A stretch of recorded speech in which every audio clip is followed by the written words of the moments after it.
আপনার ছেলে সৌদি থাকে, আপনার ছেলে মাসে 2.5 লক্ষ টাকা বেতন পায়। আজ থেকে 6 বছরের আগের একটা কাহিনী আপনাদের সাথে শেয়ার করি।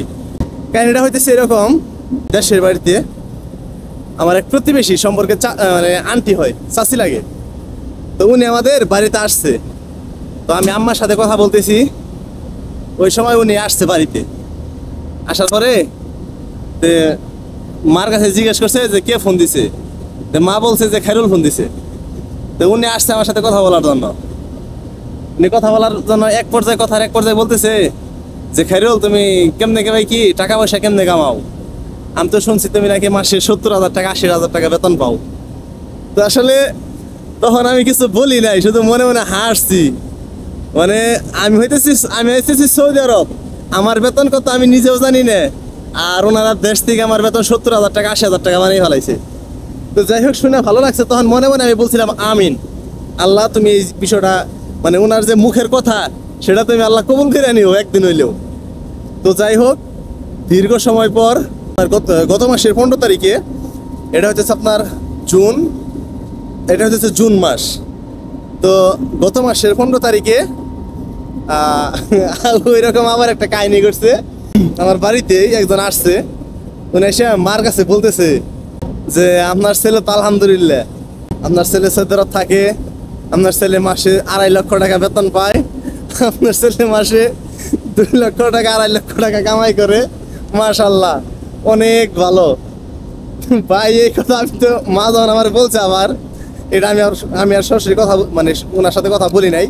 যে আন্টিটা কথা বলছে, এই কথা বলছে যে আমি 2.5 লক্ষ টাকা বেতন পাই, তো আমি আসলে ওনার সাথে আর কথাবার্তা বলি নাই।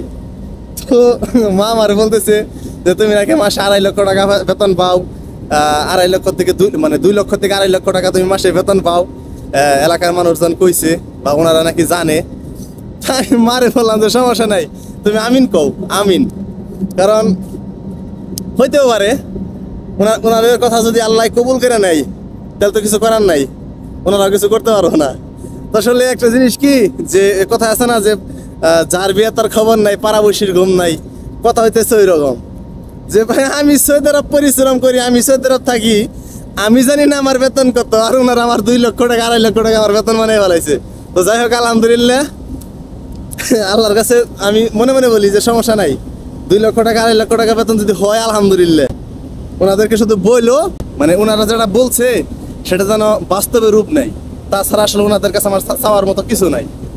তো এই হইতেছে পরিস্থিতি। তো বাংলাদেশে আসলে যাদের কাজ নাই, কাজ কাম নাই, বা চা হোস্টেল তো আছেই বাংলাদেশে, দেখবেন বলা কিছু কিছু চা হোস্টেল আছে যেগুলোর মধ্যে সারা পৃথিবীর খবর থাকবো। ডোনাল্ড ট্রাম্প থেকে শুরু করে আপনার রাশিয়ার ভ্লাদিমির পুতিন, সবার খবর তাদের কাছে থাকবো। আর এরকম গ্রামের বাড়িতে কিছু মানে চাচিরা আছে, ওনারা মনে করেন যে গুগল সেন্টার, ওনাদের কাছে মানে কি বলবো, পৃথিবীর সব খবর ওনাদের কাছে আছে। গুগল সেন্টারের কাছে পৃথিবীর সব খবর বার্তা আছে। তো ওনারা আসলে যখন একটু দেখা যায় যে ইন্টারনেট স্লো থাকে, তখন 4-5 জন এক বাড়িতে বসে এই বিষয়গুলো আসলে ওনারা ডিসকাস করে, যে অমুকের ছেলে কি করলো, অমুকের ছেলে প্রবাসে থেকে কি করছে, অমুকের ছেলে প্রবাসী থেকে কত টাকা বেতন পাইতেছে, কার মেয়ে কি করতেছে, কার মেয়ে কোথায় গেল, আজকে কার ছেলে সিগারেট খাইছে, কার ছেলে একটু মোটরসাইকেল জুড়ে চালাইছে। এইগুলাই হইতেছে ওনাদের আসলে টপিক। এইগুলা ছাড়া ওনাদের কথাবার্তা বলার মতো কোনো নাই, এই রাস্তা নাই, বা ওনাদের কোনো কাজই নাই। তো আসলে মানুষের সমালোচনা না করে নিজের দিকে খেয়াল রাখেন, নিজের কাজে মনোযোগ বাড়ান, দেখবেন হলে আপনারা এক সময় সফল হইতে পারবেন। তো যাই হোক, আসলে কথাটা শোনার পরে আমার অনেক হাসি পাইছে। আপনাদের কাছে কেমন লাগছে আমি জানি না, তবে আমার কাছে খুব হাসি পাইছে জিনিসটা। ভাবলাম যে আপনাদের সাথে শেয়ার করি। তো যাই হোক, ভালো থাকবেন, আসসালামু আলাইকুম।